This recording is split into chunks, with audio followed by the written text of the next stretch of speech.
Formal nang idineklara ang probinsya ng Kalinga bilang State of Stable Internal Peace and Security o SSIPS nitong ika-12 ng Mayo ng kasalukuyang taon.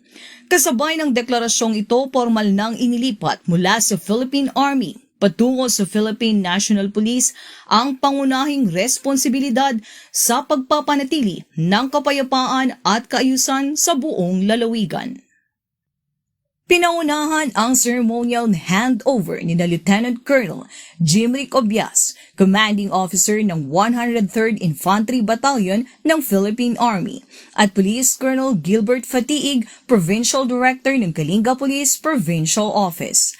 Ang makasaysayang deklarasyong ito ay pinangunahan ni Attorney Anthony C. Noida, Regional Director ng Department of the Interior and Local Government ng Cordillera Administrative Region at ang Assistant Regional Director, Mr. Ruperto Maribay Jr., kasama ang iba't ibang opisyal ng pamahalaang panlalawigan, mga kinatawan ng mga puwersang pansiguridad at iba pang mga panauhin.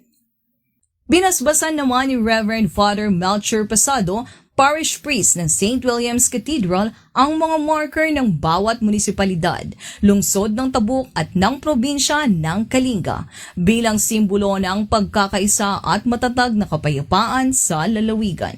Nagbigay rin ng mensahe ng suporta ang mga kinatawan ng bawat bayan, gayon din ang mga kinatawan mula sa Philippine Army at Philippine National Police.